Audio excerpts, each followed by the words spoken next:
بسم اللہ الرحمن الرحیم۔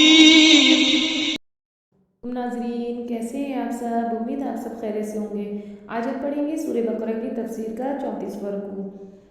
تو چلیے شروع کرتے ہیں۔ بسم اللہ الرحمن الرحیم۔ یا ایھا الذین آمنوا انفقوا مما رزقناکم من قبل ان یأتی یوم لا بیع فیہ ولا خلۃ ولا شفاعۃ والکافرون هم الظالمون۔ اے ایمان والو، جو مال ہم نے تم کو دیا ہے اس میں سے اس دن کے آنے سے پہلے خرچ کر لو جس میں نہ اعمال کا سودا ہوا اور نہ دوستی اور سفارش ہو سکے گی، اور کفر کرنے والے لوگ ظالم ہیں۔ اب اللہ تبارک و تعالیٰ صدقہ اور خیرات کی ترغیب دیتے ہیں کہ جو مال ہم نے تمہیں دیا ہے قیامت کے آنے سے پہلے وہ اللہ کی راہ میں خرچ کر دو۔ اس دن کوئی دوستی کام نہیں آئے گی اور کوئی فدیہ کام، یعنی کہ کوئی کسی کے لیے فدیہ نہیں دے گا۔ یعنی یہ جو مال ہے نا، اسے بچا کر مت رکھو بلکہ اس کو اللہ کی راہ میں خرچ کر دو، اور اپنے دوستوں پر اور اپنے یاروں پر اتنا مت خرچ کرو کہ تم اللہ کی راہ میں خرچ نہ کر سکو۔ اور وہ دن یعنی قیامت کا دن ایسا ہے جس دن نہ دوستی کام آئے گی اور نہ کسی کی سفارش کام آئے گی۔ تو اس دن کے آنے سے پہلے صدقہ اور خیرات کر لو۔ اور کافر جو اللہ کے ساتھ شریک ٹھہراتے ہیں وہ ظالم ہیں، یعنی کہ وہ ظلم کرتے ہیں اپنی جانوں پر، اور وہ اپنی جانوں کے بارے میں نہیں سوچتے۔ آگے آیت ہے قرآن کی، یہ سب سے بڑی آیت ہے، اور اس کو جو ہے سید الآیہ کا خطاب ملا ہوا ہے، یعنی کہ تمام آیتوں کی سردار کا بھی، اور یہ آیت الکرسی بھی کہی جاتی ہے۔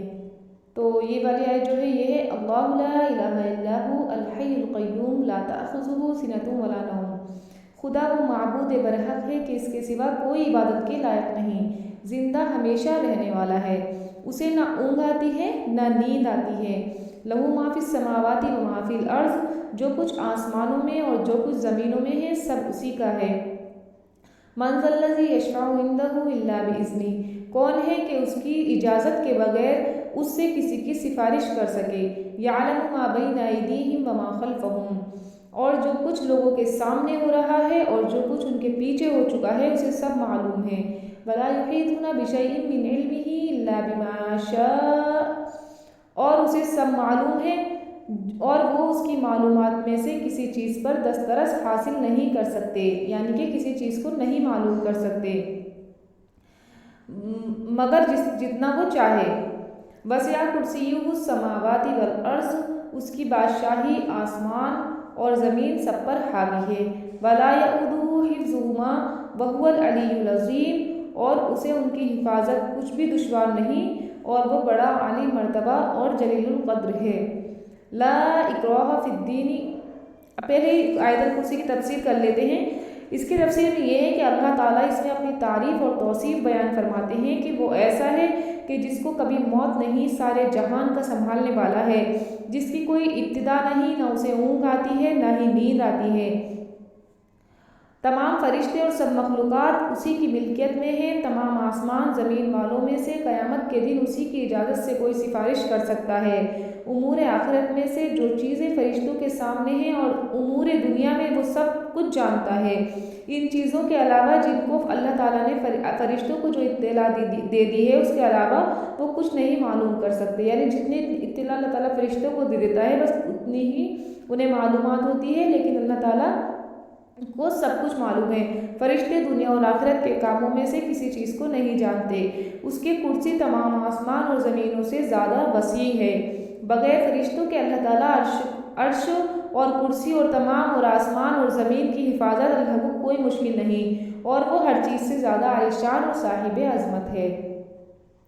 آگے اللہ تعالیٰ نے فرمایا کہ لا اکراہ فی الدین قد تبین الرشد من الغی فمن یکفر بالطاغوت ویؤمن باللہ فقد استمسک بالعروۃ الوثقی۔ دین اسلام میں زبردستی نہیں، ہدایت صاف طور پر ظاہر ہو اور گمراہی سے ہوئی اور گمراہی سے الگ ہو چکی ہے۔ تو جو شخص بتوں سے اعتقاد نہ رکھے اور خدا پر ایمان لائے تو اس نے ایسی مضبوط رسی ہاتھ میں پکڑ لی ہے جو کبھی ٹوٹنے والی نہیں۔ لا انفصام لہا واللہ سمیع علیم، جو کبھی ٹوٹنے والی نہیں، خدا سب کچھ سنتا اور سب کچھ جانتا ہے۔ یہ جو ہے اللہ تبارک و تعالیٰ نے فرمایا کہ دین میں زبردستی نہیں، تو اس کے لیے ایک شان نزول ہے کہ ایک عورت کے یہاں پیدا ہونے والا لڑکا زندہ نہیں رہتا تھا، تو اس نے یہ منت مانی کہ اگر اس کا لڑکا زندہ رہا تو اسے یہودی بنا دے گی۔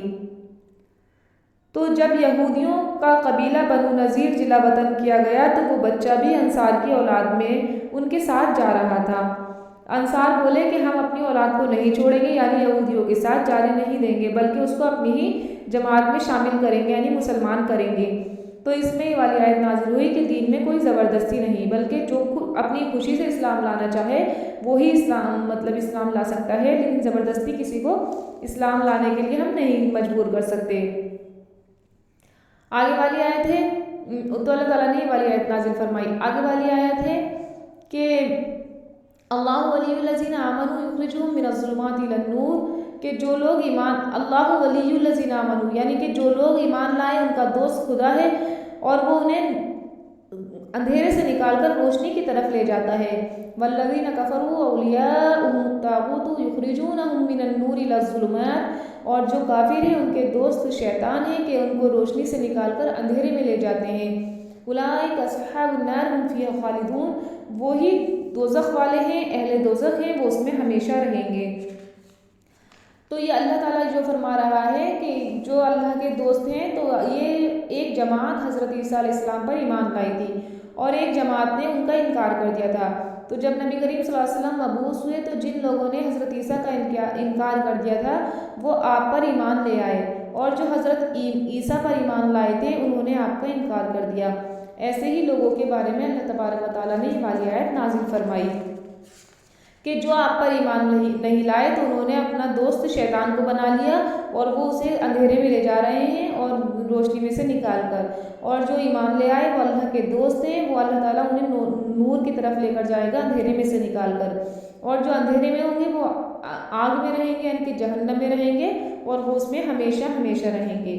تو آج کی تفسیر بس اتنی ہی، امید ہے آپ کو سمجھ میں آ گئی ہوگی، اور یہ تیسرا پارہ ہمارا شروع ہوا ہے، اور اب اگلا رکوع انشاءاللہ لیں گے۔ السلام علیکم۔